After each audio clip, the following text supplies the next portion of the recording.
Hi dear students, ഇന്നത്തെ ക്ലാസ്സിൽ ഞാൻ എക്സ്പ്ലെയിൻ ചെയ്യാൻ ഉദ്ദേശിക്കുന്നത് മ്യൂട്ടേഷനെ കുറിച്ചാണ്. ഓക്കെ, മ്യൂട്ടേഷനെ കുറിച്ചാണ് ഞാൻ ഇന്ന് എക്സ്പ്ലെയിൻ ചെയ്യാൻ ഉദ്ദേശിക്കുന്നത്.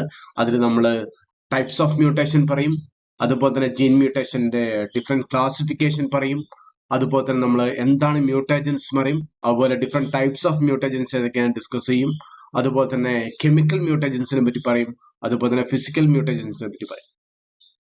അപ്പൊ നമുക്ക് ഫസ്റ്റ് എന്താണ് മ്യൂട്ടേഷൻ എന്ന് നോക്കാം. ഓക്കെ, എന്താണ് മ്യൂട്ടേഷൻ നോക്കാം. Mutation is A heritable change in the genetic material. അതായത് ജനറ്റിക് മെറ്റീരിയൽ ഉണ്ടാകുന്ന ഹെറിറ്റബിൾ ചേഞ്ചസ് ആണ് നമ്മൾ വിളിക്കുക മ്യൂട്ടേഷൻ എന്ന് വിളിക്കുക. അതായത് നമുക്കറിയാം ഹെറിറ്റബിൾ ജനറ്റിക് മെറ്റീരിയൽ എന്ന് പറഞ്ഞാൽ DNA ആണ്. ഈ DNA ഉണ്ടാകുന്ന മാറ്റങ്ങളെയാണ് നമ്മൾ എന്ത് ചെയ്യുക, മ്യൂട്ടേഷൻ എന്ന് വിളിക്കുക. ഓക്കെ, ഇങ്ങനെ മാറ്റങ്ങൾ ഉണ്ടാകുമ്പോൾ എന്ത് ചെയ്യും, ആ DNA സ്ട്രക്ചറിനെ തന്നെ എന്ത് ചെയ്യും, പെർമനന്റ് ആയിട്ട് എന്ത് ചെയ്യും, അത് ആൾട്ടർ ചെയ്യും. ഓക്കെ, DNA സ്ട്രക്ചറിൽ പെർമനന്റ് ആയിട്ട് ആൾട്ടറേഷൻ ഉണ്ടാക്കാം.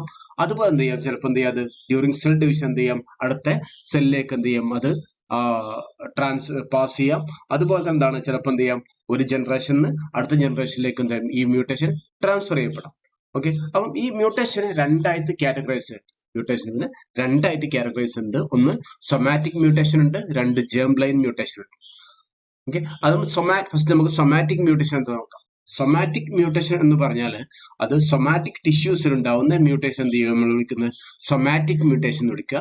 അതെന്ത് ചെയ്യും, ഒരു മദർ സെല്ലിൽ നിന്ന് എന്ത് ചെയ്യും, മൈറ്റോസിസ് വഴി പുതിയ സെൽ ഉണ്ടാവുമ്പോൾ ആ സെല്ലിലേക്ക് എന്ത് ചെയ്യും, അത് പാസ് ചെയ്യും. ഓക്കെ, അതെന്ത് ചെയ്യും, ആ സൊമാറ്റിക് മ്യൂട്ടേഷൻ എന്ത് ചെയ്യും, ഒരു ഇൻഡിവിജ്വൽ ഓർഗാനിസം മാത്രമേ ബാധിക്കുള്ളൂ. അതെന്ത് ചെയ്യില്ല, നെക്സ്റ്റ് ജനറേഷനിലേക്ക് എന്ത് ചെയ്യല്ല, അത് ട്രാൻസ്ഫർ ചെയ്യപ്പെടുന്നില്ല. ഓക്കെ, രണ്ടാമത്തെ മ്യൂട്ടേഷൻ എന്ന് പറഞ്ഞാൽ ജേം ലൈൻ മ്യൂട്ടേഷൻ ആണ്. അത് ജേം സെൽസ് ആയിട്ടുള്ള സ്പേം എഗ് സെൽസിലൊക്കെ ഉണ്ടാവുന്ന മ്യൂട്ടേഷൻ ആണ്. ഇതെന്താ സംഭവിക്കുന്നത് വെച്ചാൽ പാരന്റ് നിന്ന് ഓഫ് സ്പ്രിംഗിലേക്ക് എന്ത് ചെയ്യും, ഇത് ട്രാൻസ്ഫർ ചെയ്യപ്പെടും. നമ്മൾ പറഞ്ഞു സൊമാറ്റിക് മ്യൂട്ടേഷന്റെ കേസിൽ എന്ത് ചെയ്യുള്ളൂ, മദർ സെല്ലിൽ നിന്ന് മൈറ്റോസിസ് സമയത്ത് ഉണ്ടാവുന്ന ഡോട്ടർ സെല്ലിലേക്ക് മാത്രമേ ട്രാൻസ്ഫർ ചെയ്യപ്പെടുള്ളൂ. പക്ഷെ ജേം ലൈൻ മ്യൂട്ടേഷൻ എന്താണ്, അത് പാരന്റ് നിന്ന് ഓഫ് സ്പ്രിംഗിലേക്ക് എന്ത് ചെയ്യും, ട്രാൻസ്ഫർ ചെയ്യപ്പെടും. സോ അതെന്ത് ചെയ്യും, ഒരു ഫ്യൂച്ചർ ജനറേഷന്റെ മേക്കപ്പിനെ തന്നെ എന്ത് ചെയ്യും, അത് ബാധിക്കും. സോ അടുത്തായിട്ട് നമുക്ക് ടൈപ്പ് ഓഫ് ജീൻ മ്യൂട്ടേഷൻസ് നോക്കാം. Different types of gene mutation നോക്കാം. ജീൻ മ്യൂട്ടേഷനെ ഡിഫറെന്റ് ആയിട്ട് ക്ലാസിഫൈ ഉണ്ട്, ഡിഫറെന്റ് ബേസിൽ എന്തുണ്ട്, ക്ലാസിഫൈ ഉണ്ട്. ഒന്നില് ഫസ്റ്റ് ഫിനോടൈപ്പിക് എഫക്റ്റ് ആണ്. ഫിനോടൈപ്പിക് എഫക്ട് ബേസ്ഡ് ക്ലാസിഫിക്കേഷൻ പറയുന്നത് whether this mutation changes the amino acid sequence or protein function. അതായത് ഈ മ്യൂട്ടേഷൻ വഴി അമിനോ ആസിഡ് സീക്വൻസിലോ അല്ലെങ്കിൽ പ്രോട്ടീന്റെ ഫംഗ്ഷനോ എന്തെങ്കിലും മാറ്റങ്ങൾ ഉണ്ടാകുന്നുണ്ടോ എന്നതിന്റെ അടിസ്ഥാനത്തിൽ ഇതിനെ ക്ലാസിഫൈ ചെയ്തിട്ടുണ്ട്. അതിനെന്ത് വിളിക്കുന്നത്, ഫിനോടൈപ്പിക് എഫക്ട് എന്ന് വിളിക്കാം. രണ്ടാമത്തേതാണ് കോസറ്റീവ് ഏജന്റ് ആണ്. ഓക്കെ, ഏത് ഫാക്ടർ ആണ് മ്യൂട്ടേഷന് റെസ്പോൺസിബിൾ ആയി വരുന്നത്, ഓക്കെ, ഏത് ഫാക്ടർ വഴിയാണ് മ്യൂട്ടേഷൻ ഉണ്ടായത്, അതിനനുസരിച്ച് മ്യൂട്ടേഷനെ ക്ലാസിഫൈ ചെയ്തിട്ടുണ്ട്. ഓക്കെ, മൂന്നാമത്തത് molecular nature. Okay, molecular nature base ചെയ്തിട്ടുണ്ട് DNA ജീൻ മ്യൂട്ടേഷനെ ക്ലാസിഫൈ ചെയ്തിട്ടുണ്ട്. അതിനെന്താണ്, എന്ത് തരം ചേഞ്ചസ് ആണ് DNA സീക്വൻസിൽ ഈ മ്യൂട്ടേഷൻ ഉണ്ടാക്കിയത്, അതിനടിസ്ഥാനത്തിൽ ജീൻ മ്യൂട്ടേഷനെ ക്ലാസിഫൈ ചെയ്തിട്ടുണ്ട്. ഓക്കെ, അപ്പോൾ ഇതാണ് ഒന്ന് ഫിനോടൈപ്പിക് എഫക്റ്റിനനുസരിച്ച് ക്ലാസിഫൈ ഉണ്ട്, രണ്ട് കോസറ്റീവ് ഏജന്റ് അടിസ്ഥാനത്തിൽ ക്ലാസിഫൈ ഉണ്ട്, മൂന്നാമത് മോളിക്കുലർ നേച്ചർ ബേസ് ചെയ്ത് ക്ലാസിഫൈ ഉണ്ട്. മോസ്റ്റ് കോമൺ ആയിട്ട് നമ്മൾ എപ്പോഴും പറയാനുള്ളത് എന്താണ്, മോളിക്കുലർ നേച്ചർ ഓഫ് മ്യൂട്ടേഷൻ ആണ്. മ്യൂട്ടേഷന്റെ മോളിക്കുലർ നേച്ചർ അനുസരിച്ച് ഇതിനെ മ്യൂട്ടേഷനെ ക്ലാസിഫൈ ചെയ്യുന്നതാണ് എന്തിന് മോസ്റ്റ് കോമൺ ആയിട്ട് പറയാറുള്ളത്. അപ്പൊ നമുക്ക് ആദ്യം എന്ത് ചെയ്യാം, ഈ ജീൻ മ്യൂട്ടേഷന്റെ മോളിക്കുലർ ബേസിലുള്ള മോളിക്കുലർ നേച്ചർ അനുസരിച്ചുള്ള ക്ലാസിഫിക്കേഷൻ പറയാം. ഓക്കെ, ഈ മോളിക്കുലർ നേച്ചർ അനുസരിച്ചിട്ട് ജീൻ മ്യൂട്ടേഷൻ മേജറായി രണ്ട് ക്ലാസ്സുകളിൽ, ഒന്ന് ബേസ് സബ്സ്റ്റിറ്റ്യൂഷൻ, രണ്ട് ഇൻസേർഷൻ ആൻഡ് ഡിലീഷൻ, അതായത് ഇൻഡൽസ് വിളിക്കും. ഓക്കെ, ബേസ് നമുക്ക് ഞാൻ ഡീറ്റെയിൽ ആയിട്ട് എന്ത് ചെയ്യുന്നുണ്ട്, അടുത്ത സൈഡുകളിലൊക്കെ ഇതിനെന്ത് ചെയ്യുന്നത്, ഈ രണ്ട് ക്ലാസ് എന്ത് ചെയ്യുന്നുണ്ട്, എക്സ്പ്ലെയിൻ ചെയ്യുന്നുണ്ട്. അപ്പൊ നമുക്ക് സിമ്പിൾ ആയിട്ട് നോക്കിയത് മനസ്സിലാക്കും. ഇവിടെ സബ്സ്റ്റിറ്റ്യൂഷനിൽ G മാറി അതിന് പകരം C വന്നു. ഇത് നമുക്ക് എന്ത് ചെയ്യാം, സബ്സ്റ്റിറ്റ്യൂഷൻ വിളിക്കാം. അതുപോലെ സബ്സ്റ്റിറ്റ്യൂഷൻ ഒക്കെ എന്താണ്, വീണ്ടും ഡിഫറെന്റ് ക്ലാസ് ഉണ്ട്, നമ്മൾ എന്ത് ചെയ്യുന്നത് അടുത്ത സൈഡിൽ പറയുന്നുണ്ട്. അപ്പോൾ ഇൻസേർഷൻ പറയുമ്പോൾ എന്താണ്, ഇവിടെ C കഴിഞ്ഞിട്ട് എന്ത് ചെയ്തു, ഇവിടെ G വന്നു. ഓക്കെ, അപ്പൊ അവിടെ പുതിയൊരു സീക്വൻസ് ഇൻസേർട്ട് ചെയ്യപ്പെടാണ്. അതുപോലെ ഇവിടെ എന്ത് ചെയ്തു, ഈ സീക്വൻസിലെ T എന്ത് ചെയ്തു, T ഇവിടെ ഡിലീറ്റ് ചെയ്യപ്പെട്ടു. അങ്ങനെ ഇത് എന്ത് ചെയ്യാം, ഡിലീഷൻ എന്ന് വിളിക്കാം. ഓക്കെ, അപ്പൊ അത് നമുക്ക് ബേസ് സബ്സ്റ്റിറ്റ്യൂഷൻ എന്താണെന്ന് നോക്കാം. ഓക്കെ, എന്താണ് ബേസ് സബ്സ്റ്റിറ്റ്യൂഷൻ മ്യൂട്ടേഷൻ നോക്കാം. ഈ ബേസ് സബ്സ്റ്റിറ്റ്യൂഷൻ മ്യൂട്ടേഷനിൽ ഇത് simplest type of gene mutation. Okay, simplest type of gene mutation ആണ്. ഇതിനെന്താ വെച്ചാൽ ഒരു ന്യൂക്ലിയോടൈഡ് മാറി അതിന് പകരം വേറെ ന്യൂക്ലിയോടൈഡ് എന്ത് ചെയ്യും, അവിടെ വരും. ഓക്കെ, ഒരു ന്യൂക്ലിയോടൈഡ് മാറിയിട്ട് അതിന് പകരം വേറെ ന്യൂക്ലിയോടൈഡ് ആയിരിക്കും അവിടെ വരുന്നുണ്ടായിരിക്കാം. ഇതിന്റെ പ്രശ്നം എന്ന് വെച്ചാൽ ഇങ്ങനെ വരുമ്പോൾ ഇപ്പൊ ഒരു ന്യൂക്ലിയോട്ടൈഡ് ഒരു ഡി എൻ എ സ്ട്രാൻഡിലുള്ള ഒരു ന്യൂക്ലിയോട്ടൈഡ് മാറിയെങ്കിൽ എന്താണ് സംഭവിക്കുന്നത്? റെപ്ലിക്കേഷൻ സമയത്ത് അതിന്റെ കോംപ്ലിമെന്ററി സ്ട്രാൻഡിൽ എന്ത് ചെയ്യും? ആ ഡി എൻ എ സീക്വൻസിൽ മാറ്റം ഉണ്ടായിരിക്കും. ഓക്കെ, അതായത് ഒരു സ്ട്രാൻഡിൽ മ്യൂട്ടേഷൻ ഉണ്ടായി കഴിഞ്ഞാൽ എന്ത് ചെയ്യും? ആ ഒരു സിംഗിൾ ന്യൂക്ലിയോട്ടൈഡിലെ സബ്സ്റ്റിറ്റ്യൂഷൻ വന്ന് വേറെ സീക്വൻസ് അവിടെ വേറെ ന്യൂക്ലിയോട്ടൈഡ് വരുമ്പോൾ അത് ആ D N A strand replication പോകുന്ന സമയത്ത് എന്ത് ചെയ്യും? അതിന്റെ കോംപ്ലിമെന്ററി സ്ട്രാൻഡിൽ എന്ത് ചെയ്യും? ആ മ്യൂട്ടേഷൻ അതിന്റെ കറസ്പോണ്ടിങ് ആയിട്ടുള്ള ന്യൂക്ലിയോട്ടൈഡും മാറിയിട്ടാണ് വരിക. അപ്പം ഈ ബേസ് സബ്സ്റ്റിറ്റ്യൂഷൻ എന്തുണ്ട്? രണ്ട് ടൈപ്പ് ഉണ്ട്. ഓക്കെ, ബേസ് സബ്സ്റ്റിറ്റ്യൂഷൻ രണ്ട് ടൈപ്പ് ഉണ്ട്. അതിൽ ഒന്നെന്താണ്? ട്രാൻസിഷൻ ആണ്, രണ്ടാമത് ട്രാൻസ്വേർഷൻ ആണ്. ഓക്കെ, ഈ ബേസ് സബ്സ്റ്റിറ്റ്യൂഷനിൽ രണ്ട് ടൈപ്പ് ഉണ്ട്. ഒന്ന് ട്രാൻസിഷൻ ഉണ്ട്, രണ്ടാമത് ട്രാൻസ്വേർഷൻ ഉണ്ട്. ഈ ട്രാൻസിഷൻ എന്താ സംഭവിക്കുക വെച്ചാൽ എന്ത് ചെയ്യും? ഒരു പ്യൂരിൻ ന്യൂക്ലിയോട്ടൈഡ് മാറി അതിന് പകരം എന്ത് ചെയ്യും? വേറൊരു പ്യൂരിൻ ന്യൂക്ലിയോട്ടൈഡ് വരും. അതിന് എക്സാമ്പിൾ ഇവിടെ കാണാം. അഡെനിന് പകരം എന്ത് ചെയ്യും? അവിടെ ഗോനിൻ വരാം. അപ്പോൾ എന്ത് ചെയ്യാം? ഗോനിൻ മാറി അവിടെ എന്ത് ചെയ്യാം? അഡെനിൻ വരാം. ഇങ്ങനെ എന്ത് ചെയ്യും? ഒരു പ്യൂരിൻ മാറി വേറെ പ്യൂരിൻ വരാം. അല്ലെങ്കിൽ എന്ത് ചെയ്യും? അവിടെ എന്ത് ചെയ്യാം? ഒരു പിരമിഡിൻ മാറി ന്യൂക്ലിയോട്ടൈഡ് മാറി അതിന് പകരം എന്ത് ചെയ്യും? വേറെ പിരമിഡിൻ ന്യൂക്ലിയോട്ടൈഡ് വരാം. ഫോർ എക്സാമ്പിൾ എന്താണ്? തൈമിൻ മാറി അതിന് പകരം എന്ത് ചെയ്യാം? സൈറ്റോസിൻ വരാം. അതുപോലെ എന്ത് ചെയ്യാം? സൈറ്റോസിൻ പകരം എന്ത് ചെയ്യാം? അവിടെ തൈമിൻ വരാം. ഇതാണ് എന്ത് ചെയ്യും? നമ്മള് ട്രാൻസിഷൻ കൊടുക്കുക. അതായത് പ്യൂരിൻ മാറി അവിടെ വേറെ പ്യൂരിൻ ന്യൂക്ലിയോട്ടൈഡ് വരാം. ഓക്കെ, ഒരു പ്യൂരിൻ ന്യൂക്ലിയോട്ടൈഡ് മാറി അവിടെ വേറെ പ്യൂരിൻ ന്യൂക്ലിയോട്ടൈഡ് വരാം. അല്ലെങ്കിൽ എന്ത് ചെയ്യാം? അതിൽ തന്നെ ഒരു പിരമിഡിൻ ന്യൂക്ലിയോട്ടൈഡ് മാറി അതിന് പകരം എന്ത് ചെയ്യാം? വേറെ പിരമിഡിൻ ന്യൂക്ലിയോട്ടൈഡ് വരാം. ഇതാണ് എന്ത് ചെയ്യാം? ട്രാൻസിഷൻ. രണ്ടാമത്തെ കേസ് എന്താണ്? ട്രാൻസ്വേർഷൻ ആണ്. ഓക്കെ, രണ്ടാമത്തെ കേസ് ട്രാൻസ്വേർഷൻ. ഇവിടെ സംഭവിക്കുന്നത് പ്യൂരിൻ മാറി അതിന് പകരം എന്താ വരാ? പിരമിഡിൻ ആയിരിക്കും വരാം. ഓക്കെ, പ്യൂരിൻ ന്യൂക്ലിയോട്ടൈഡ് മാറിയിട്ട് എന്ത് ചെയ്യും? അതിന് പകരം എന്ത് ചെയ്യാം? പിരമിഡിൻ വരാം. അതിന് എക്സാമ്പിൾ കാണാം. അഡെനിൻ മാറി എന്ത് ചെയ്യാം? ചിലപ്പോൾ സൈറ്റോസിൻ വരാം. അഡെനിൻ മാറി തൈമിൻ വരാം. അതുപോലെ ഗോനിൻ മാറി എന്ത് ചെയ്യാം? സൈറ്റോസിൻ വരാം. ഗോനിൻ മാറി എന്ത് ചെയ്യാം? അവിടെ തൈമിൻ വരാം. അപ്പോൾ എന്ത് ചെയ്യാം? പിരമിഡിൻ മാറിയിട്ട് എന്ത് ചെയ്യാം? അതിന് പകരം എന്ത് ചെയ്യാം? പ്യൂരിൻ വരാം. അപ്പം ഇതാണ് എന്ത് നമ്മുടെ ബേസ് സബ്സ്റ്റിറ്റ്യൂഷനിൽ ഉള്ളത്. അതായത് ട്രാൻസിഷൻ ഉണ്ട്, ട്രാൻസ്വേർഷൻ ഉണ്ട്. ഓക്കെ, അപ്പൊ നമ്മൾ ആദ്യം ബേസ് സബ്സ്റ്റിറ്റ്യൂഷൻ പറഞ്ഞു. ഇനി അടുത്ത ക്ലാസ് ആണ് എന്ത്? Insertion or deletion. Okay, insertion or deletion പറയാം. ഇതിന്റെ പേര് പോലെ തന്നെ ഇൻസേർഷൻ എന്ന് പറഞ്ഞാൽ എന്താണ്? അവിടെ addition of one or more nucleotides in a D N A sequence. ഒരു ഡി എൻ എ സീക്വൻസിലേക്ക് എന്ത് ചെയ്യുക? ഒന്നോ അല്ലെങ്കിൽ അതിലധികമോ ന്യൂക്ലിയോടൈഡ്സിനെ ആഡ് ചെയ്യപ്പെടുകയാണെങ്കിൽ അതിനെന്ത് വിളിക്കുന്നത്? ഇൻസേർഷൻ എന്ന് വിളിക്കാം. രണ്ടാമത്തെ ഡെലീഷൻ ആണ്. ഡെലീഷൻ എന്ന് പറഞ്ഞാൽ എന്താണ്? അവിടെ അതായത് ന്യൂക്ലിയോടൈഡ് സീക്വൻസിലേക്ക് ഒരു ഡി എൻ എ സീക്വൻസിൽ നിന്ന് ഒന്നോ അതിലധികമോ ന്യൂക്ലിയോടൈഡ്സിനെ റിമൂവ് ചെയ്യാൻ എന്ത് വിളിക്കും? നമ്മൾ ഡെലീഷൻ എന്ന് വിളിക്കും. ഓക്കെ, പിന്നെ അതുപോലെ ഈ മോളിക്കുലർ അനാലിസിസ് മനസ്സിലാവുന്നത് എന്താണെന്ന് വെച്ച് കഴിഞ്ഞാൽ ഇൻസേർഷനും ഡെലീഷനും ആണ് എന്ത് ചെയ്യുന്നത്? മോർ ഫ്രീക്വന്റ് ആയിട്ട് നടക്കുക ദാൻ എന്ത്? Base substitution. അതായത് ബേസ് സബ്സ്റ്റിറ്റ്യൂഷന് കൂടുതലായിട്ട് ഡി എൻ എ സീക്വൻസ് നടക്കുന്നത് എന്താണ്? ഇൻസേർഷൻ അല്ലെങ്കിൽ ഡെലീഷൻ വഴിയുള്ള മ്യൂട്ടേഷൻ ആണ്. ഇനി മറ്റൊരു കാര്യം എന്താണ്? ഇൻസേർഷനും ഡെലീഷനും ഒക്കെ എന്ത് ചെയ്യാണ്? നമ്മുടെ ഈ പ്രോട്ടീൻ കോഡിംഗ് റീജിയനിൽ നടക്കുകയാണെങ്കിൽ എന്ത് ചെയ്യും? അത് ഫ്രെയിം ഷിഫ്റ്റ് മ്യൂട്ടേഷന് കാരണമായി മാറും. ഓക്കെ, അതെന്ത് ചെയ്യും? അതായത് ഇൻസേർഷനും ഡെലീഷനും ഒക്കെ നടക്കുന്ന മ്യൂട്ടേഷൻ എന്താണ്? അത് ഈ പ്രോട്ടീൻ കോഡിംഗ് റീജിയനിൽ ഡിഎൻഎയുടെ പ്രോട്ടീൻ കോഡിംഗ് റീജിയനിൽ നടക്കാൻ എന്ത് ചെയ്യും? അത് ഫ്രെയിം ഷിഫ്റ്റ് മ്യൂട്ടേഷന് കാരണമായി മാറും. ഇനി എന്താണ് ഫ്രെയിം ഷിഫ്റ്റ് മ്യൂട്ടേഷൻ എന്ന് വെച്ച് കഴിഞ്ഞാൽ എന്താണ്? ഒരു ജീനിന്റെ റീഡിംഗ് ഫ്രെയിമിൽ മാറ്റം വരികയാണെങ്കിൽ അതിനെന്ത് വിളിക്കും? ഫ്രെയിം ഷിഫ്റ്റ് മ്യൂട്ടേഷൻ വിളിക്കും. ഓക്കെ, ഒരു ജീനിന്റെ റീഡിംഗ് ഫ്രെയിമിൽ മാറ്റം വരികയാണെങ്കിൽ എന്ത് വിളിക്കും? ഫ്രെയിം ഷിഫ്റ്റ് മ്യൂട്ടേഷൻ വിളിക്കും. ഇനി നമുക്കറിയാം ഒരു ജീനാണെങ്കിൽ അതിലെന്തായിരിക്കും ഉണ്ടാവുക? AUG വെച്ചിട്ട് അതിന്റെ സ്റ്റാർട്ട് കോഡൺ ഉണ്ടായിരിക്കാം. പിന്നെ അതിന്റെ ശേഷമുള്ള ഓരോ 3 കോഡണും അതിന് ട്രിപ്ലറ്റ് കോഡ് എന്ന് വിളിക്കും. ഈ ട്രിപ്ലറ്റ് കോഡാണ് എന്താ ചെയ്യുന്നത്? ജനറ്റിക് കോഡായി മാറുന്നത്. അതായത് ഈ ജനറ്റിക് കോഡ് എന്ത് ചെയ്യും? ഓരോ 3 കോഡണും തന്നെ ആയിരിക്കും ഓരോ അമിനോ ആസിഡിനായിരിക്കും കോഡ് ചെയ്യുന്നതായിരിക്കാം. അപ്പൊ ഇങ്ങനെ എന്തായിരിക്കും? ഈ AUGക്ക് ശേഷം ഓരോ 3 ന്യൂക്ലിയോടൈഡ്സിന്റെ സെറ്റ്സ് ആയിട്ട് എന്തായിരിക്കുക? ഈ എന്തുണ്ടായിരിക്കുക? ജനറ്റിക് കോഡ് ഉണ്ടായിരിക്കുക. ഈ ജനറ്റിക് കോഡൊക്കെ എന്ത് ഉണ്ടാവും? ഓരോ അമിനോ ആസിഡിനെയും കോഡ് ചെയ്യുന്നുണ്ടായിരിക്കും. ഇതിന്റെ ഇടയിലേക്ക് എന്ത് ചെയ്യണം? ഈ DNA സീക്വൻസിന്റെ ഇടയിലേക്ക് എന്ത് ചെയ്യണം? പുതിയൊരു DNA സീക്വൻസ് വരികയോ ഒന്നവിടെ റിമൂവ് ചെയ്യപ്പെടുമ്പോൾ എന്തായിരിക്കും ഉണ്ടാവുക? അതിന്റെ റീഡിംഗ് ഫ്രെയിമിൽ മാറ്റം വരും. ഓക്കെ, റീഡിംഗ് ഫ്രെയിമിൽ മാറ്റം വരും. കാരണം ഇത് ആൾറെഡി ഫിക്സ് ആയിട്ടുള്ള ട്രിപ്ലറ്റ് കോഡുള്ള 3 കോഡാണ് അടുപ്പിച്ചടുപ്പിച്ച് വെച്ച് 3 ന്യൂക്ലിയോടൈഡ്സിന്റെ കോഡ് എന്ത് ചെയ്യണം? അവിടെ സെറ്റ് ചെയ്ത് വെച്ചിട്ടാണ്. അതിലേക്ക് എന്ത് ചെയ്യും? ഒന്ന് വരികയോ അല്ലെങ്കിൽ അത് നിലവിലുള്ള എന്ത് ചെയ്യാം? പോവുകയോ ചെയ്യുന്ന എന്തായിരിക്കും ഉണ്ടാവുക? ഈ റീഡിംഗ് ഫ്രെയിമിൽ മാറ്റം വരും. അതെന്ത് ചെയ്യും? അതിന്റെ കോഡ് ചെയ്യുന്ന അമിനോ ആസിഡിൽ എന്ത് ചെയ്യും? മാറ്റങ്ങൾ വരുത്താനും സാധ്യതയുണ്ട്. ഇവിടെ ഫിഗർ നോക്കി നമുക്ക് മനസ്സിലാവും. ഇവിടെ ഇൻസേർഷൻ വരികയാണെങ്കിൽ എന്തായിരിക്കും ഉണ്ടാവുക? ഇവിടേക്ക് ഇതാണ് നോർമൽ DNA സീക്വൻസ്. അതെന്ത് ചെയ്യുന്നു? ഇങ്ങനെ ഒരു RNA കോഡ് ചെയ്യുന്നു. ഈ RNA എന്ത് ചെയ്യുന്നു? ഓരോ ജനറ്റിക് കോഡ് എന്ത് ചെയ്യുന്നു, ഓരോ അമിനോ ആസിഡിന്റെ കോഡ് AUG മെത്തിയോണിനും അതുപോലെ GA എന്ത് ചെയ്യുന്നു, ഗ്ലൂട്ടാമിക് ആസിഡിന്റെ ഒക്കെ എന്ത് ചെയ്യും, ഇങ്ങനെ കോഡ് ചെയ്യുന്നു. അതുപോലെ ട്രിപ്പിൾ യു എന്ത് ചെയ്യുന്നു, ഫിനൈലാനിലൊക്കെ എന്ത് ചെയ്യുന്നു, കോഡ് ചെയ്യുന്നു. അപ്പൊ ഇങ്ങനെ എന്ത് ചെയ്യുന്നു, ഈ ഓരോ ട്രിപ്പിൾ കോഡ് ഓരോ കോഡ് ആൾറെഡി ഫിക്സ്ഡ് ആണ്. അതിനിടയിലേക്കാണ് എന്ത് ചെയ്യുന്നത്, ഒരു പുതിയ ന്യൂക്ലിയോടൈഡുകളിലെ എന്ത് ചെയ്യുന്നു, ഇതിലേക്ക് വരുന്നു. അപ്പൊ എന്താ ഇവിടെ ഇവിടുത്തെ റീഡിംഗ് ഫ്രെയിമിൽ മാറ്റം വന്നു. ATG എന്ത് ചെയ്യുന്നു, പിന്നെ GA കഴിഞ്ഞാൽ പിന്നെ എന്ത് ചെയ്യും, ഈ ATT ആയിട്ട് എന്ത് ചെയ്യും, റീഡ് ചെയ്യപ്പെടും. അപ്പൊ ഇവിടെ എന്തായിരിക്കും ഉണ്ടാവുക, ഇവിടെ ട്രിപ്പിൾ യു വരുന്നതിന് പകരം എന്തായി മാറി, AUU ആയി മാറി. അങ്ങനെ വരുമ്പോൾ എന്തായിരിക്കും ഉണ്ടാവുക, ഇവിടുത്തെ അമിനോ ആസിഡിൽ മാറ്റം വന്നു. ഓക്കെ, അങ്ങനെ എന്ത് ചെയ്തു, ഈ റീഡിംഗ് ഫ്രെയിമിൽ മാറ്റം വരുന്നതുകൊണ്ട് എന്ത് ചെയ്യും, ഈ അമിനോ ആസിഡിലും മാറ്റം വരും. ഇനി ഡിലീഷന്റെ കേസിൽ അങ്ങനെ സംഭവിക്കുക എന്തായിരിക്കും ഉണ്ടാവുക, ഇവിടെ വരുമ്പോൾ ഒരു ടി ഇവിടുന്ന് ഡിലീറ്റ് ആകുമ്പോൾ എന്തായിരിക്കും ഉണ്ടാവുക, ഇവിടെ ട്രിപ്പിൾ ടിക്ക് വരുമ്പോൾ എന്ത് ചെയ്യും, TTC വരും. അടുത്തടുത്ത് എന്ത് ചെയ്യും, ഇവിടെ മാറ്റം വരും.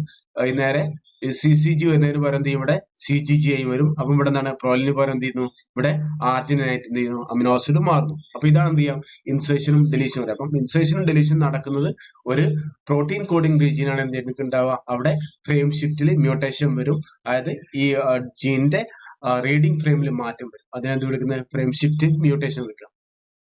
നമ്മൾ പറഞ്ഞു ഈ ഇൻസേർഷനോ അല്ലെങ്കിൽ ഡെലീഷനോ ഒക്കെ നടക്കുന്നത് പ്രോട്ടീൻ കോഡിംഗ് റീജിയൻ ആണെങ്കിൽ എന്ത് ചെയ്യും, അത് അതിലുള്ള അമിനോ ആസിഡിലൊക്കെ ചേഞ്ചസ് വരുത്തും. ഈ അമിനോ ആസിഡിലൊക്കെ ചേഞ്ചസ് വരുന്നതോടുകൂടി എന്ത് ചെയ്യും, നോർമൽ പ്രോട്ടീൻ മാറി അതെന്ത് ചെയ്യും, അബ്നോർമൽ പ്രോട്ടീൻ ആയിട്ട് മാറും. ഈ ഫിഗറിൽ കാണാൻ പറ്റും, ഇത് നോർമൽ പ്രോട്ടീൻ ആണ്, ഇതെന്താണ്, അബ്നോർമൽ പ്രോട്ടീൻ ആണ്. അതായത് ഇങ്ങനെ ഉണ്ടാവുന്ന ഫ്രെയിം ഷിഫ്റ്റ് മ്യൂട്ടേഷൻ വഴി ഇൻസേർഷൻ ഡെലീഷൻ വഴിയൊക്കെ വരുമ്പോൾ എന്ത് ചെയ്യും, ഈ പ്രോട്ടീൻ കോഡിംഗ് റീജിയനിൽ മാറ്റം വന്നു കഴിഞ്ഞാൽ അതിലുള്ള അമിനോ ആസിഡിൽ മാറ്റം വരും. അപ്പൊ അമിനോ ആസിഡിൽ മാറ്റം വരുമ്പോൾ എന്തായിരിക്കുക, ചിലപ്പോൾ ഒരു നോർമൽ പ്രോട്ടീൻ മാറി എന്ത് ചെയ്യും, അബ്നോർമൽ പ്രോട്ടീൻ ആയിരിക്കും ഉണ്ടാവുക. അല്ലെങ്കിൽ എന്ത് ചെയ്യും, ഒരു വേറെ എന്തെങ്കിലും ഫംഗ്ഷനുള്ള പ്രോട്ടീൻ ഒക്കെ എന്ത് ചെയ്യാം, ഇതിൽ ഫോം ചെയ്തു വരാം.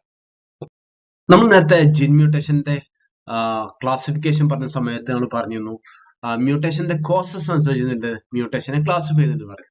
അല്ലെ, ഈ കോസ് ഓഫ് മ്യൂട്ടേഷനിൽ പറയുകയാണെങ്കിൽ മെയിൻ ആയിട്ട് ഈ മ്യൂട്ടേഷൻ വരുന്നത് രണ്ട് തരത്തിലാണ്. ഓക്കെ, മ്യൂട്ടേഷൻ വരുന്നത് രണ്ട് തരത്തിലാണ്. അതിൽ ഒന്നെന്താണെന്ന് വെച്ചാൽ സ്പോണ്ടേനിയസ് മ്യൂട്ടേഷൻ ആണ്, രണ്ടാമത്തെ ഇൻഡ്യൂസ്ഡ് മ്യൂട്ടേഷൻ ആണ്. ഓക്കെ, ഒന്നാമത്തെ സ്പോണ്ടേനിയസ് മ്യൂട്ടേഷൻ ആണ്, രണ്ടാമത്തെ ഇൻഡ്യൂസ്ഡ് മ്യൂട്ടേഷൻ ആണ്. സ്പോണ്ടേനിയസ് മ്യൂട്ടേഷൻ പറഞ്ഞാൽ അതിന്റെ പേര് പോലെ തന്നെ സ്പോണ്ടേനിയസ്ലി അറൈസിംഗ് ആണ്. ഓക്കെ, സ്പോണ്ടേനിയസ്ലി അറൈസിംഗ് ആണ്. ഈ മ്യൂട്ടേഷൻ നടക്കുന്നതാണ് നാച്ചുറൽ നോർമൽ സെല്ലുലാർ പ്രോസസ്സിലൊക്കെ ഉണ്ടാവുന്ന പ്രശ്നം കൊണ്ടുണ്ടാവുന്ന മ്യൂട്ടേഷൻ ആണ് എന്ത്, സ്പോണ്ടേനിയസ് മ്യൂട്ടേഷൻ എന്ന് പറയുന്നത്. മെയിൻ ആയിട്ട് എന്താണ്, DNA റെപ്ലിക്കേഷൻ സമയത്ത് ഉണ്ടാകുന്ന എറേഴ്സ് ആണ്. ഓക്കെ, DNA റെപ്ലിക്കേഷൻ സമയത്ത് ഉണ്ടാകുന്ന എറേഴ്സ് വഴിയാണ് എന്ത് ചെയ്യുക, സ്പോണ്ടേനിയസ് മ്യൂട്ടേഷൻ ഉണ്ടാവുക. നമുക്കറിയാം, DNA റെപ്ലിക്കേഷൻ നടക്കുന്ന സമയത്ത് DNA പോളിമറേസ് ആണ് എന്ത് ചെയ്യുക, ന്യൂക്ലിയോടൈഡ്സിനെ ആഡ് ചെയ്യുക. ആ സമയത്ത് എന്ത് ചെയ്യും, കറക്റ്റ് കോംപ്ലിമെന്ററി ആയിട്ടുള്ള DNA ന്യൂക്ലിയോടൈഡ്സ് ആണ് എന്ത് ചെയ്യുക, ആഡ് ചെയ്യേണ്ടത്. അതിന് പകരം ചിലപ്പോൾ എന്ത് ചെയ്യാം, ഈ DNA പോളിമറേസ് എന്ത് ചെയ്യാം, റോങ് ആയിട്ടുള്ള ന്യൂക്ലിയോടൈഡ് എന്ത് ചെയ്യാം, ആഡ് ചെയ്യാം. ഓക്കെ, റോങ് ആയിട്ടുള്ള ന്യൂക്ലിയോടൈഡ് ആഡ് ചെയ്ത് കഴിഞ്ഞാൽ എന്ത് ചെയ്യും, അത് സ്പോണ്ടേനിയസ് മ്യൂട്ടേഷന് കാരണമായി മാറും. അങ്ങനെ ഈ റോങ് ആയിട്ടുള്ള ന്യൂക്ലിയോടൈഡ് ആഡ് ചെയ്ത് കഴിഞ്ഞാൽ എന്ത് ചെയ്യണം, പ്രൂഫ് റീഡിംഗിൽ ചിലപ്പോൾ എന്ത് ചെയ്യണം, അത് റിമൂവ് ചെയ്യപ്പെടണം. പക്ഷെ ചില സമയത്ത് എന്ത് ചെയ്യും, ഇത്തരം ഇങ്ങനെ ആഡ് ചെയ്യപ്പെടുന്ന റോങ് ആയിട്ടുള്ള ന്യൂക്ലിയോടൈഡ്സ് എന്ത് ചെയ്യും, പ്രൂഫ് റീഡിംഗിൽ നിന്ന് എന്ത് ചെയ്യും, എസ്കേപ്പ് ആയി വരും. അതാണ് എന്തിന് കാരണമായി മാറുക, സ്പോണ്ടേനിയസ് മ്യൂട്ടേഷനിലേക്ക് എത്തുന്നത്. നമ്മൾ ആദ്യം പറഞ്ഞത് സ്പോണ്ടേനിയസ് മ്യൂട്ടേഷൻ ആണ്. രണ്ടാമതാണ് എന്ത്, ഇൻഡ്യൂസ്ഡ് മ്യൂട്ടേഷൻ. ഇൻഡ്യൂസ്ഡ് മ്യൂട്ടേഷനിൽ ഒരു എക്സ്റ്റേണൽ ഏജന്റ് എപ്പോഴും പ്രസന്റ് ആയിരിക്കും. ആ എക്സ്റ്റേണൽ ഏജന്റ് ആയിരിക്കും എന്തുണ്ടാവുക, ഈ മ്യൂട്ടേഷന് കാരണമായി മാറുക. ഈ എക്സ്റ്റേണൽ ഏജന്റ് വിളിക്കുന്നത് എന്തായിരിക്കും, മ്യൂട്ടേജൻസ് ആണ് വിളിക്കുക. ഓക്കെ, ഈ നമുക്ക് എക്സ്റ്റേണൽ ഏജന്റ് ആണ് എന്ത് ചെയ്യുക, ഈ മ്യൂട്ടേഷന് കാരണമായി മാറുക. ആ എക്സ്റ്റേണൽ ഏജന്റ് വിളിക്കുന്നത് എന്താണ്, മ്യൂട്ടേജൻസ് ആണ് വിളിക്കുക. ഈ മ്യൂട്ടേജൻസ് എന്ത് ചെയ്യും, that will react with DNA. ഈ DNA റിയാക്ട് ചെയ്തിട്ട് എന്ത് ചെയ്യും, അതിന്റെ ന്യൂക്ലിയോടൈഡ്സിന് മാറ്റം ഉണ്ടാക്കാം. അതുപോലെ DNA സ്ട്രക്ചറിലൊക്കെ എന്ത് ചെയ്യാം, മാറ്റങ്ങൾ ഉണ്ടാക്കാം. അങ്ങനെ എന്ത് ചെയ്യും, ഇങ്ങനെ സ്ട്രക്ചർ DNAയില് ന്യൂക്ലിയോടൈഡ്സിലൊക്കെ മാറ്റങ്ങൾ ഉണ്ടാകുമ്പോഴേക്കും അതിന്റെ ബേസ് പെയറിംഗ് എബിലിറ്റി എന്ത് ചെയ്യും, അതില് ആൾട്ടർ ചെയ്യപ്പെടും, അതില് എഫക്ട് ചെയ്യപ്പെടും. അങ്ങനെ ഉണ്ടാകുമ്പോൾ എന്താ വെച്ചാല് അതിന്റെ പാരന്റ് DNA എന്ത് ചെയ്യും, റെപ്ലിക്കേഷൻ പോകുന്ന സമയത്ത് അതിന്റെ ഡോട്ടർ സ്റ്റാൻഡിൽ എന്ത് ചെയ്യും, ന്യൂക്ലിയോടൈഡ്സിന് വേരിയേഷൻ വരും. അതുപോലെ ഗ്രാൻഡ് ഡോട്ടർ സ്റ്റാൻഡിൽ എന്ത് ചെയ്യും, ന്യൂക്ലിയോടൈഡ് സീക്വൻസിൽ എന്ത് ചെയ്യും, വേരിയൻസസ് ഒക്കെ വരാം. അങ്ങനെ എന്ത് ചെയ്യും, അത് ഒരു പെർമനന്റ് മ്യൂട്ടേഷൻ ആയിട്ട് എന്ത് ചെയ്യും, മാറും. അപ്പം ഈ ഇൻഡ്യൂസ്ഡ് മ്യൂട്ടേഷൻ എന്താണ്, മെയിൻ ആയിട്ട് ഉണ്ടാക്കുന്നത് ചിലപ്പം കെമിക്കൽ ഏജന്റ് ആയിരിക്കും, അല്ലെങ്കിൽ എന്തായിരിക്കും, ഫിസിക്കൽ ഏജന്റ് ആയിരിക്കും. ഓക്കെ, മ്യൂട്ടേഷൻസ്, ഈ ഇൻഡ്യൂസ്ഡ് മ്യൂട്ടേഷൻ കോസ് ചെയ്യുന്നതാണ് ഫിസിക്കൽ ഏജന്റോ അല്ലെങ്കിൽ എന്ത് ചെയ്യും, കെമിക്കൽ ഏജൻസ് ആയിരിക്കും കോസ് ചെയ്യുന്നതായിരിക്കും. നമ്മൾ എന്ത് ചെയ്യുന്ന അടുത്ത ഇതില് ഫിസിക്കൽ ഏജൻസ് എന്തെല്ലാം ഫിസിക്കൽ ഏജൻസ് ആണ് മ്യൂട്ടേഷൻ ഉണ്ടാക്കുന്നത്, അതുപോലെ എന്തെല്ലാം കെമിക്കൽ ഏജൻസ് ആണ് എന്ത് ചെയ്യുന്നത്, മ്യൂട്ടേഷൻ ഉണ്ടാവുന്നത്, എന്ത് ചെയ്യും, നമ്മൾ അടുത്ത സ്ലൈഡുകളായിട്ട് എന്ത് ചെയ്യും, ഡിസ്കസ് ചെയ്യും. ഓക്കെ, അപ്പൊ ഇൻഡ്യൂസ്ഡ് മ്യൂട്ടേഷൻ എന്താണ്? ഏതെങ്കിലും എക്സ്റ്റേണൽ ഏജന്റ് കോസ് ചെയ്യുന്ന മ്യൂട്ടേഷൻ നമ്മൾ വിളിക്കുന്നത് ഇൻഡ്യൂസ്ഡ് മ്യൂട്ടേഷൻ വിളിക്കുക. ആ എക്സ്റ്റേണൽ ഏജന്റ് എന്താ വിളിക്കുന്നത്? നമ്മള് മ്യൂട്ടേജൻസ് എന്ന് വിളിക്കുക. അപ്പൊ ഫസ്റ്റ് എന്ത് ചെയ്യാം? കെമിക്കൽ മ്യൂട്ടേജൻസ് എന്താ നോക്കാം. കെമിക്കൽസ് DNA ആൾട്രേഷൻ വരുത്തുകയാണെങ്കിൽ ആ കെമിക്കൽസ് എന്ത് വിളിക്കും? കെമിക്കൽ മ്യൂട്ടേഷൻസ് വിളിക്കും. അതായത് DNA ആൾട്രേഷൻ വരുത്തി അത് മ്യൂട്ടേഷൻ ഇൻഡ്യൂസ് ചെയ്യുകയാണെങ്കിൽ അത് വിളിക്കും കെമിക്കൽ മ്യൂട്ടേഷൻസ് വിളിക്കും. ഈ കെമിക്കൽ മ്യൂട്ടേഷൻസ് മെയിൻ ആയിട്ട് പോയിന്റ് മ്യൂട്ടേഷനും അതുപോലെ ഫ്രെയിംസിലുള്ള മ്യൂട്ടേഷൻ എന്ത് ചെയ്യാം? ഈ കെമിക്കൽ മ്യൂട്ടേഷൻസ് ഉണ്ടാക്കുക. ഈ കെമിക്കൽ മ്യൂട്ടേഷന് മെയിൻ ആയിട്ട് 4 മേജർ ക്ലാസ് ആണുള്ളത്. ഒന്നെന്താണ്? Base analogs, 2 deaminating agents, 3 alkylating agents, 4 intercalating agents. അതായത് ഈ കെമിക്കൽ മ്യൂട്ടേഷന് മെയിൻ ആയിട്ട് 3 ക്ലാസ് ആണുള്ളത്. Base analogs, 2 deaminating agents, 3 alkylating agents and fourth one എന്താണ്? ഇന്റർകൈലേറ്റിംഗ് ഏജന്റ്സ് ആണ്. നമുക്ക് എന്ത് ചെയ്യാം? ഓരോന്നും ഡീറ്റെയിൽ ആയിട്ട് നോക്കാം. അപ്പൊ നമുക്ക് ഫസ്റ്റ് എന്ത് ചെയ്യാം? ബേസ് അനലോഗ്സ് നോക്കാം. ഓക്കെ, ബേസ് അനലോഗ്സ് എന്ന് പറഞ്ഞാൽ എന്താണ്?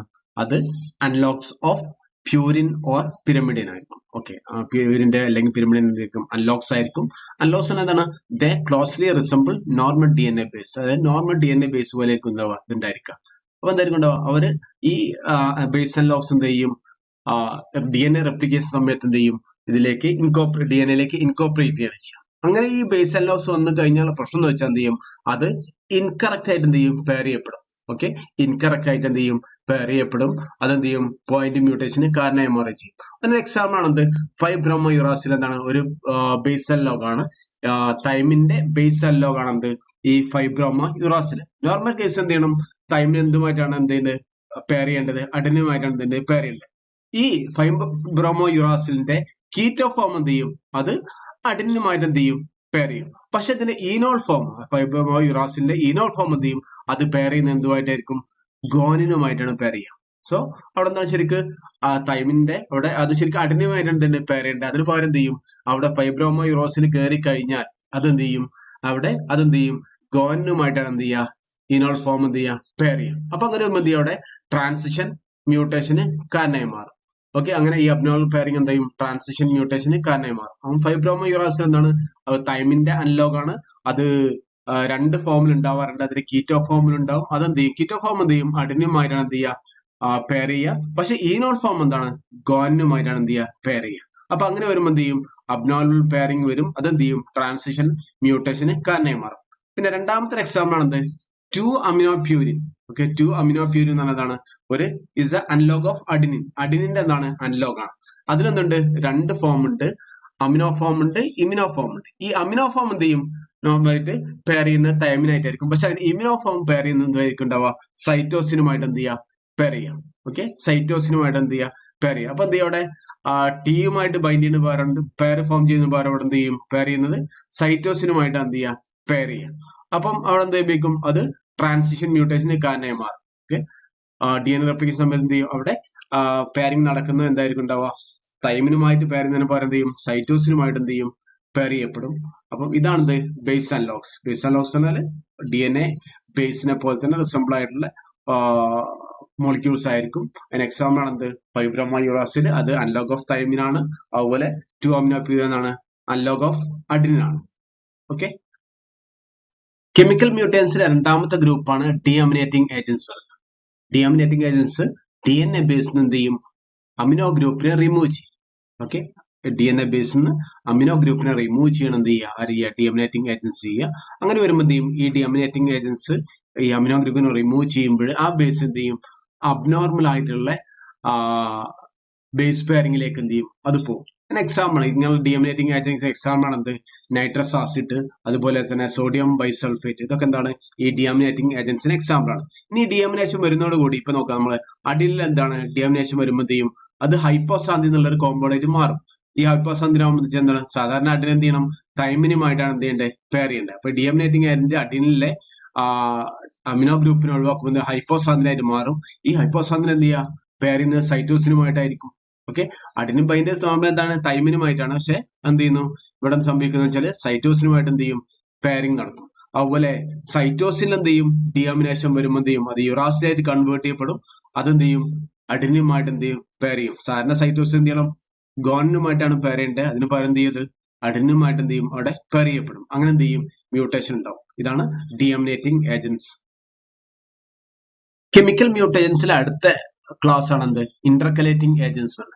ഈ ഇന്റർകലേറ്റിംഗ് ഏജന്റ്സ് പറഞ്ഞാൽ ഫ്ലാറ്റ് മോളിക്യൂൾസ് ആണ്. അവ എന്ത് ചെയ്യും DNA ബേസിന്റെ ഇടയിൽ കയറി നിൽക്കുകയാണ് ചെയ്യുക. അതായത് എന്ത് ചെയ്യും ഇൻസേർട്ട് ബിറ്റ്വീൻ DNA ബേസ് പേഴ്സിന്റെ ഇടയിൽ കയറി നിൽക്കുകയാണ് ചെയ്യുക. അങ്ങനെ എന്ത് ചെയ്യും അത് DNA ഡബിൾ ഹെലിക്സിന് എന്ത് ചെയ്യും ഡിസ്റ്റോർട്ട് ചെയ്യും. ഓക്കെ, DNA ഡബിൾ ഹെലിക്സിന് എന്ത് ചെയ്യും അത് ഡിസ്റ്റോർട്ട് ചെയ്യും. അത്തരം ഇന്റർകലേറ്റിംഗ് ഏജന്റ്സിന് എക്സാമ്പിൾസ് ആണ് എന്ത് എത്തിരിയം ബ്രോമൈഡ്. നിങ്ങൾക്ക് കേട്ടിട്ടുണ്ടായിരിക്കും എത്തിരിയം ബ്രോമൈഡ്. നമ്മൾ DNA സ്റ്റെയിൻ ചെയ്യാൻ വേണ്ടി ഉപയോഗിക്കുന്ന ഒരു ഡൈ ആണ് എന്ത് എത്തിരിയം ബ്രോമൈഡ്. അതുപോലെ തന്നെ പ്രോഫ്ലാവിൻ, അക്രിഡൈൻ ഡൈ, ഇതൊക്കെ എന്താണ് ഈ നമ്മുടെ ഇന്റർകലേറ്റിംഗ് ഏജന്റ്സിന് എക്സാമ്പിൾസ് ആണ്. ഇതെന്താ മെക്കാനിസം എന്ന് ചോദിച്ചു കഴിഞ്ഞാൽ എന്ത് ചെയ്യും ഇത് അഡ്ജസന്റ് ബേസ് പേഴ്സിനിൽ എന്ത് ചെയ്യും ഈ മോളിക്യൂൾസ് കയറി നിൽക്കും. എന്നിട്ട് എന്ത് ചെയ്യും DNA സ്ട്രക്ചറിനെ ഡിസ്റ്റോർട്ട് ചെയ്യും. അങ്ങനെ DNA സ്ട്രക്ചറിനെ ആൾട്രേഷൻ വരുമ്പോൾ എന്ത് ചെയ്യും ഈ റെപ്ലിക്കേഷൻ സമയത്ത് എന്ത് ചെയ്യും അവിടെ ന്യൂക്ലിയോടൈഡ്സിന്റെ ഇൻസേർഷനോ അല്ലെങ്കിൽ എന്ത് ചെയ്യാം ഡിലീഷനൊക്കെ സംഭവിക്കാം. അങ്ങനെ എന്തുണ്ടാവും അത് ഫ്രെയിം ഷിഫ്റ്റ് മ്യൂട്ടേഷന് കാരണമായി മാറും. നിങ്ങൾക്കറിയായിരിക്കും നമ്മൾ എത്തിരിയം ബ്രോമൈഡ് നമ്മൾ നേരത്തെ പറഞ്ഞ അഗ്രാസ് ജെൽ റെഫോഴ്സ് ഒക്കെ ചെയ്യുമ്പോൾ ലാസ്റ്റ് നമ്മൾ UV-യിൽ വെച്ച് ഒബ്സർവ് ചെയ്യുന്ന സമയത്ത് നമ്മൾ ആ DNA സ്റ്റെയിൻ ചെയ്യാൻ വേണ്ടി ആ ജെല്ലിലൊക്കെ നമ്മൾ ആഡ് ചെയ്യുന്നതൊക്കെ എന്താണ് ഈ എത്തിരിയം ബ്രോമൈഡ് ആഡ് ചെയ്യാറുണ്ട്. കാരണം അത് കാർസിനോജനിക് ആണ്. അപ്പം കാരണം DNA-യിൽ എന്ത് ചെയ്യാറുണ്ട് DNA ഇന്റർകലേറ്റ് ചെയ്യുന്നതുകൊണ്ട് എന്ത് ചെയ്യും അത് DNA-യിൽ നമുക്ക് മ്യൂട്ടേഷൻ ഉണ്ടാക്കും. അതെന്ത് ചെയ്യും ക്യാൻസർ ഉണ്ടാക്കാൻ സാധ്യതയുള്ള ഒരു ഡൈ കൂടെയാണ്. ഓക്കെ, അപ്പൊ ഇതാണ് എന്ത് ഇന്റർകലേറ്റിംഗ് ഏജന്റ്സ് എന്ന് പറയുന്നത്. അപ്പൊ നമ്മൾ കെമിക്കൽ ഏജന്റ്സ് മൊത്തം പറഞ്ഞു. ഇനി നമുക്ക് പറയാനുള്ള ഫിസിക്കൽ മ്യൂട്ടേജൻസ് ആണ്. Okay, physical agents that cause mutation, അതിനെന്ത് വിളിക്കും നമ്മൾ ഫിസിക്കൽ മ്യൂട്ടേജൻസ് എന്ന് വിളിക്കും. ഈ ഫിസിക്കൽ മ്യൂട്ടേജൻസ് എന്താ ചെയ്യുന്നത് വെച്ചാൽ അത് DNA സ്ട്രക്ചറിനെ ആൾട്ടർ ചെയ്യും. അതുപോലെ തന്നെ DNA റെപ്ലിക്കേഷൻ എന്ത് ചെയ്യും ഇന്റർഫിയർ ചെയ്യും. അതുപോലെ തന്നെ അതെന്ത് ചെയ്യും അത് പെർമനന്റ് ആയിട്ടുള്ള ജനറ്റിക് ചേഞ്ചസിന് കാരണമായി മാറുകയും ചെയ്യും. ഈ ഫിസിക്കൽ മ്യൂട്ടേജൻസിന് മേജർ ടൈപ്സ് ഉള്ളതാണ്.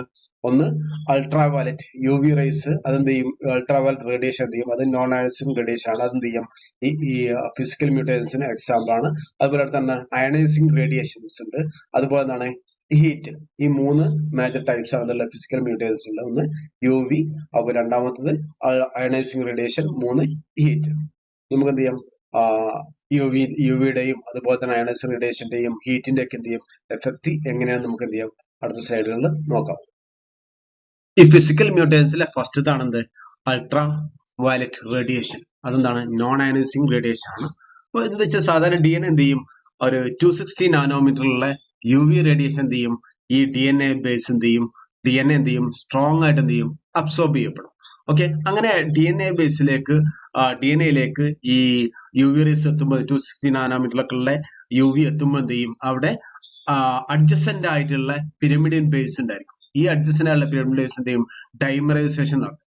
ഓക്കെ, ഡൈമറൈസേഷൻ നടത്തും. അപ്പം കോമൺ ആയിട്ട് കാണുന്ന പിരമിഡിയൻ ഡൈമർ എന്ന് പറയുന്നത് ഏതാണ് തൈമിൻ ഡൈമർ ആണ്. ഓക്കെ, തൈമിൻ ഡൈമർ ആണ്. മറ്റൊന്നും നടക്കാറുണ്ട്. ഇപ്പം സൈറ്റോസിനും തൈമിനും എന്ത് ചെയ്യാറുണ്ട് ഡൈമറേഷൻ നടക്കാറുണ്ട്. അതുപോലെ തൈമിനും സൈറ്റോസിനും ഡൈമറേഷൻ നടക്കാറുണ്ട്. അതുപോലെ എന്ത് ചെയ്യാറുണ്ട് സൈറ്റോസിനും തമ്മിൽ ഡൈമറേഷൻ നടക്കാറുണ്ട്. അതുപോലെ എന്താണ് പക്ഷെ ഏറ്റവും കോമൺ ആയിട്ട് വരുന്നതാണ് തൈമിൻ ഡൈമേഴ്സ് ആണ്. അപ്പൊ ഇവിടെ നമുക്കറിയാം ഇവിടെ ഈ DNA-യിൽ രണ്ട് തൈമിൻ മോളിക്യൂൾസ് അഡ്ജസന്റ് ആയിട്ടുണ്ട്. ഇവിടെ എന്താണ് ഇത് UV വരുന്നതിന് മുന്നുള്ള ഒരു DNA മോളിക്യൂൾ ആണ്. അപ്പൊ UV എന്ത് ചെയ്തു ഇതിലേക്ക് വന്നതിന് ശേഷം എന്ത് ചെയ്തു ഇവിടെ അടുത്തുള്ള രണ്ട് തൈമിൻ തമ്മിൽ അഡ്ജസന്റ് ഡൈമർ ഫോം ചെയ്യും. ഇങ്ങനെ വരുമ്പോൾ എന്ത് ചെയ്യും ഇത് DNA-യുടെ ഡബിൾ ഹെലിക്സിനെ എന്ത് ചെയ്യും അത് എഫക്ട് ചെയ്യും. DNA-യുടെ ഡബിൾ ഹെലിക്സിനെ എന്ത് ചെയ്യും ഡിസ്റ്റോർട്ട് ചെയ്യും. അതെന്ത് ചെയ്യും DNA റെപ്ലിക്കേഷൻ എന്ത് ചെയ്യും ഇന്റർഫിയർ ചെയ്യും. അതുപോലെ എന്ത് ചെയ്യും അത് കാരണം അതുവഴി എന്ത് ചെയ്യും റെപ്ലിക്കേഷൻ സമയത്ത് എന്ത് ചെയ്യും ഡിലീഷൻ മ്യൂട്ടേഷൻ എന്ത് ചെയ്യും അത് ഉണ്ടാക്കാനും സാധ്യതയുണ്ട്. നമ്മൾ പറഞ്ഞു പിരമിഡിയൻ ഡൈമർ ആണ് എന്ത് ചെയ്യുക UV റേഡിയേഷൻ വഴി ഉണ്ടാവുമെന്ന് പറഞ്ഞു. UV റേഡിയേഷൻ എന്താണ് നോൺ അയണൈസിംഗ് റേഡിയേഷൻ ആണ്. അവിടെ പിരമിഡിയൻ ഡൈമേഴ്സ് ഉണ്ടാവുന്നു. പക്ഷെ പ്യൂരിൻ ഡൈമേഴ്സ് വളരെ റെയർ ആയിട്ട് എന്ത് ചെയ്യാറുണ്ട് ഈ UV റേഡിയേഷൻ വഴി ഉണ്ടാവാറുണ്ട്. വളരെ റെയർ ആണ്. പക്ഷെ എന്താണ് കോമൺ ആയിട്ട് പിരമിഡ് ഡൈമേഴ്സ് ആണ് ഉണ്ടാവാറുള്ളത്. പക്ഷെ പിരമിഡിൻ മെത്തേഡ് എന്താണ് മോസ്റ്റ് കോമൺ എന്താണ് തൈമിൻ ഡൈമേഴ്സ് ആണ് ഉള്ളത്. ഓക്കെ, ഈ ഫിസിക്കൽ മ്യൂട്ടേജൻസിലെ അടുത്ത എക്സാമ്പിൾ മേജർ ക്ലാസ് ആണ് എന്ത് ionising radiation. Okay, ionising radiation എന്ന് വെച്ചാൽ ഹൈ എനർജി റേഡിയേഷൻ ആണ്. അതിനെന്തുണ്ട് നമ്മളെ ആറ്റംസ് മോളിക്യൂൾസ് ഒക്കെ എന്ത് ചെയ്യാം അതിന് ഇലക്ട്രോൺസിനെ റിമൂവ് ചെയ്യാൻ കപ്പാസിറ്റി ഉണ്ട്. എന്നിട്ട് എന്ത് ചെയ്യും അത് അയോൺസിനെ എന്ത് ചെയ്യും പ്രൊഡ്യൂസ് ചെയ്യും. ഓക്കെ, അയോൺസിനെ പ്രൊഡ്യൂസ് ചെയ്യും. ഈ അയണൈസിംഗ് റേഡിയേഷൻ മ്യൂട്ടേജൻസ് പറഞ്ഞാൽ എന്താണ് മോസ്റ്റ് ഇമ്പോർട്ടന്റ് ഫിസിക്കൽ മ്യൂട്ടേജൻസ് ആണ്. അതുപോലെ എന്താണ് ഇതെന്ത് ചെയ്യും ഇങ്ങനെ അയണൈസിംഗ് റേഡിയേഷൻ വഴിയുള്ള ഇതെന്ത് ചെയ്യും മ്യൂട്ടേജൻസ് എന്ത് ചെയ്യും DNA ഡയറക്റ്റ് ആയിട്ടോ ഇൻഡയറക്റ്റ് ആയിട്ട് എന്ത് ചെയ്യും ഡാമേജ് ഉണ്ടാക്കും. അതെന്ത് ചെയ്യും മ്യൂട്ടേഷന് കാരണമായി മാറുകയും ചെയ്യും. ഇങ്ങനെയുള്ള ഈ അയണൈസേഷൻ റേഡിയേഷൻ എക്സാമ്പിൾ ആണ് എന്ത് X rays, gamma rays, alpha particles, beta particles ഒക്കെ. ഓക്കെ, അപ്പൊ ഈ അയണൈസേഷൻ റേഡിയേഷൻ രണ്ട് തരത്തിലാണ് എന്ത് ചെയ്യുക DNA മ്യൂട്ടേഷൻ ഉണ്ടാക്കുക, DNA ഡാമേജ് ഉണ്ടാക്കുന്നത്. അതൊന്നും എന്താണ് ഫസ്റ്റ് ഡയറക്റ്റ് ആക്ഷൻ ഉണ്ട്, രണ്ട് ഇൻഡയറക്റ്റ് ആക്ഷൻ ഉണ്ട്. ഡയറക്റ്റ് ആക്ഷൻ എന്താ ചെയ്യുക വെച്ചാൽ ഈ റേഡിയേഷൻ എന്ത് ചെയ്യും DNA ഡയറക്റ്റ് ആയിട്ട് എന്ത് ചെയ്യും സ്ട്രൈക്ക് ചെയ്യും. എന്നിട്ട് എന്ത് ചെയ്യും അതിന്റെ കെമിക്കൽ ബോണ്ടിനെ ബ്രേക്ക് ചെയ്തിട്ട് എന്ത് ചെയ്യും അത് DNA ബേസിൽ എന്ത് ചെയ്യും ആൾട്രേഷൻ ഉണ്ടാക്കും. രണ്ടാമത് എന്താ വെച്ചാല് ഇൻഡയറക്റ്റ് ആക്ഷൻ എന്ത് ചെയ്യും അത് DNA വാട്ടർ മോളിക്യൂൾസ് എന്ത് ചെയ്യും റിയാക്ട് ചെയ്തിട്ട് എന്ത് ചെയ്യും ഫ്രീ റാഡിക്കൽസിനെയും അതുപോലെ തന്നെ റോസിനും റിയാക്റ്റീവ് ഓക്സിജൻ സ്പീഷീസിനൊക്കെ എന്ത് ചെയ്യും പ്രൊഡ്യൂസ് ചെയ്യും. ഈ റിയാക്റ്റീവ് ഓക്സിജൻ സ്പീഷീസ് എന്ത് ചെയ്യും DNA-യിലും അതുപോലെ തന്നെ മറ്റ് ബയോമോളിക്യൂൾസിനൊക്കെ എന്ത് ചെയ്യും അറ്റാക്ക് ചെയ്യും. അങ്ങനെ എന്ത് ചെയ്യും DNA-യിൽ മ്യൂട്ടേഷൻ ഉണ്ടാക്കും. ഓക്കെ, ഇതാണ് അയണൈസിങ് റേഡിയേഷന്റെ മെക്കാനിസം എന്ന് പറയുന്നത്. ഈ സ്ലൈഡിൽ എക്സ്പ്ലെയിൻ ചെയ്യുന്നത് അയണൈസിങ് റേഡിയേഷന്റെയും അതുപോലെ തന്നെ നോൺ അയണൈസിങ് റേഡിയേഷന്റെയും പ്രോപ്പർട്ടീസും അതുപോലെ തന്നെ അത് എങ്ങനെയാണ് DNA-യിൽ പ്രോബ്ലംസ് ഉണ്ടാക്കുന്നു, അതെങ്ങനെ ബയോളജിക്കൽ സിസ്റ്റത്തെ എഫക്ട് ചെയ്യുന്നൊക്കെ എന്ത് ചെയ്യുന്നത് ഇതിൽ എക്സ്പ്ലെയിൻ ചെയ്യുന്നത്. ആ ഫിസിക്കൽ മ്യൂട്ടേഷൻസിൽ അവസാനത്താണ് ഹീറ്റ് എന്നത്. ഹീറ്റ് എന്താണ് DNA-യിൽ ഡാമേജ് ഉണ്ടാക്കും. അങ്ങനെ എന്ത് ചെയ്യും ജനറ്റിക് മ്യൂട്ടേഷൻ അത് കാരണമായി മാറുകയാണ് ചെയ്യുക. ഇങ്ങനെ ഈ ഹൈ ടെമ്പറേച്ചർ വരുന്ന സമയത്ത് എന്ത് ചെയ്യും അത് DNA സ്റ്റാൻഡിൽ ഡാമേജ് ഉണ്ടാക്കും, അതുപോലെ ബേസ് മോഡിഫിക്കേഷൻ ഉണ്ടാക്കും, അതിലെ റെപ്ലിക്കേഷനിൽ എറേഴ്സ് ഉണ്ടാക്കും. അതിന് പുറമെ എന്ത് ചെയ്യും ഈ ഹീറ്റ് ഉണ്ടാകുമ്പോൾ എന്ത് ചെയ്യും അത് ഓക്സിഡേറ്റീവ് സ്ട്രെസ് ഉണ്ടാക്കും. അതായത് റിയാക്റ്റീവ് ഓക്സിജൻ സ്പീഷീസ് പോലുള്ള സാധനങ്ങൾ അതുപോലെ ഫ്രീ റാഡിക്കൽസിനൊക്കെ എന്ത് ചെയ്യും സിന്തസിസ് ചെയ്യും, പ്രൊഡ്യൂസ് ചെയ്യും. അതെന്തിനു കാരണമായി മാറും ഇൻഡയറക്റ്റ് ആയിട്ട് എന്ത് ചെയ്യും DNA-യിൽ ഡാമേജ് ഉണ്ടാക്കും. പിന്നെ അതുപോലെ തന്നെ എത്ര സമയം എത്രമാത്രം ടെമ്പറേച്ചർ ഉണ്ട് എന്നുള്ളതും അതുപോലെ തന്നെ എത്ര സമയം ഈ സെൽസ് ഓർഗാനിസം ഈ ഹീറ്റിലേക്ക് എക്സ്പോസ് ചെയ്യുന്നുള്ളതും അതുപോലെ തന്നെ ഏത് ഓർഗാനിസം ആണെന്നും ഏത് സെൽ ടൈപ്പ് ആണെന്നും ഒക്കെ എന്ത് ചെയ്യും ഈ DNA ഹീറ്റ് വഴി ഉണ്ടാവുന്ന മ്യൂട്ടേഷൻസിനെ എഫക്ട് ചെയ്യുന്നതിന്റെ അതിന്റെ ഒരു ഇന്റൻസിറ്റി തീരുമാനിക്കുന്നു. അപ്പോൾ എന്ത് ചെയ്യും എക്സസീവ് ഹീറ്റ് വരുമ്പോൾ എന്ത് ചെയ്യും അത് സെല്ലിന്റെ ഓവറോൾ ഡെത്തിന് എന്ത് ചെയ്യും കാരണമായി മാറും. സെല്ലിന്റെ വയബിലിറ്റി ഒക്കെ എന്ത് ചെയ്യും ലോസ് ആകാൻ കാരണമാകും. അപ്പൊ ഇതൊക്കെയാണ് എന്ത് മ്യൂട്ടേജൻസ് എന്ന് പറയുന്നത്. അപ്പം നമ്മൾ ഈ മ്യൂട്ടേജൻസിനെ പറ്റിയുള്ള ഒരു ഇൻട്രൊഡക്ഷൻ ഇവിടെ കഴിയാണ്. അപ്പൊ അതില് ഞാൻ വിചാരിക്കുന്നു നിങ്ങൾക്ക് ഏകദേശം ഡിഫറെന്റ് ടൈപ്സ് ഓഫ് മ്യൂട്ടേഷൻ എന്താണെന്നുള്ളതും അവർ ഡിഫറെന്റ് മ്യൂട്ടേജൻസിനൊക്കെ എന്താണെന്ന് മനസ്സിലായി വിചാരിക്കുന്നു. So thank you for listening.